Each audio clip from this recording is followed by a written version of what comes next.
GR sama manusia jangan, GR sama Tuhan wajib. GR itu apa sih? GR adalah singkatan dari gede rasa, atau ada juga yang bilang gila rasa. Artinya bisa merasa tersanjung yang tidak pada tempatnya, merasa penting atau terlalu percaya diri, bahkan salah paham. Bisa juga berarti perasaan senang dalam jumlah besar atau berlebihan. Mungkin aku sama teman-teman dari kita ada yang pernah mengalami yang namanya GR ini dalam konteks apapun itu. Misalnya, ada seseorang yang bekerja di bagian sales dan marketing.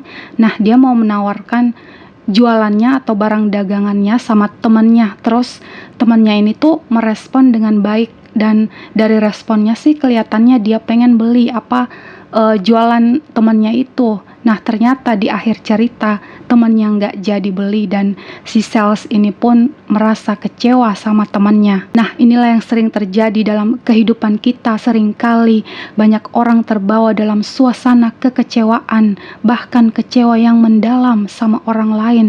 Dikecewain keluarga sendiri, dikecewain orang tua, dikecewain anak, dikecewain sahabat, dikecewain orang terdekat, orang kepercayaan, diputusin pacar, kecewa, bahkan ada yang sampai memusuhi orang yang mengecewakan dia karena sakit hati, tidak terima dengan perlakuan seseorang dan berujung pada kepahitan dengan orang yang sudah mengecewakan dia tersebut. Lalu kenapa sih kita mudah banget menjadi kecewa dengan orang lain?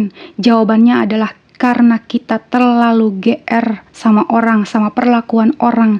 Kita menaruh harapan kita, bahkan harapan yang berlebihan sama orang, bukannya sama Tuhan. Kebalik, seharusnya kita tuh menaruh harapan kita yang berlebihan itu, harapan kita yang besar itu sama Tuhan, bukannya sama manusia. Karena manusia sudah pasti akan mengecewakan kita suatu saat nanti, cepat atau lambat. Tapi kalau Tuhan tidak pernah mengecewakan manusia. Amin. Dalam Yesaya 58 ayat 11 berkata, Tuhan akan menuntun engkau senantiasa dan akan memuaskan hatimu di tanah yang kering dan akan membaharui kekuatanmu.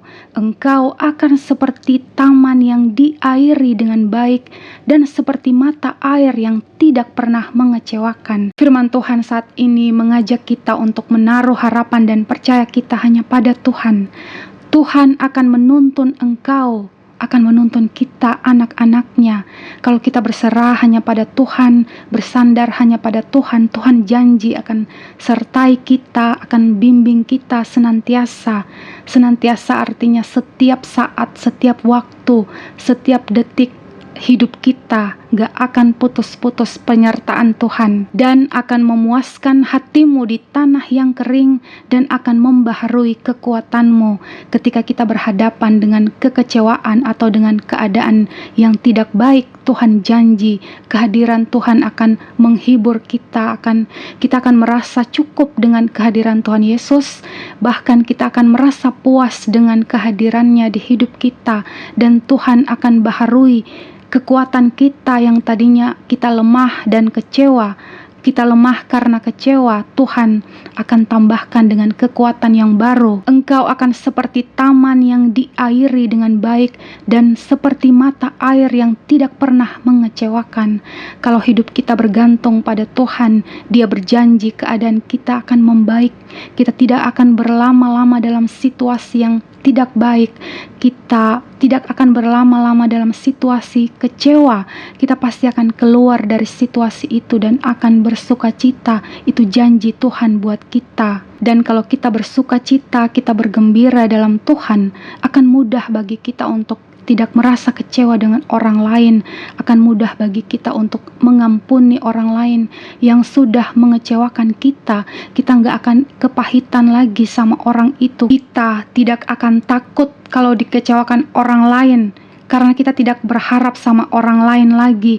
Kita tidak GR sama orang lain lagi, tapi kita berharap hanya pada Tuhan. Dan inilah yang Tuhan mau dari kita, supaya kita berharap hanya sama Tuhan, bersandar hanya sama Tuhan semata, dan Kita tidak menggantungkan harapan kita pada manusia, pada dunia ini.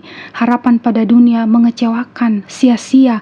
Kita tidak dapat sesuatu yang akan membawa hidup kita berkenan di hadapan Tuhan. Makanya kita harus berharap sama Tuhan supaya kita bisa tetap fokus dengan tujuan hidup kita, fokus dengan apa yang Tuhan mau kita lakukan di dunia ini, dengan pekerjaan yang Dia percayakan untuk kita kerjakan di dunia ini. Jangan sampai fokus kita ke distract, terganggu atau teralihkan dengan momen kekecewaan yang berlarut-larut yang tak kunjung sembuh. Mazmur 32 ayat 8-9 berkata, "Aku hendak mengajar dan menunjukkan kepadamu jalan yang harus kau tempuh. Aku hendak memberi nasihat, mataku tertuju kepadamu. Janganlah seperti kuda atau bagal yang tidak berakal, yang kegerangannya harus dikendalikan dengan tali les dan kekang. Kalau tidak, ia tidak akan mendekati engkau." Tuhan begitu mengasihi kita, teman-teman. Tuhan mau kita tetap ada di jalurnya Tuhan. Tuhan mau tunjukkan jalan-jalan yang benar buat kita agar kita tidak salah langkah. Dan inilah yang akan kita dapatkan kalau kita berjalan bersama Tuhan. Tuhan akan ajarin kita, Tuhan akan tunjukkan kita jalan-jalannya supaya keadaan hidup kita baik dan berkenan di hadapan Tuhan. Dan kalau hidup kita berkenan di hadapan Tuhan, hidup kita pasti akan diberkati.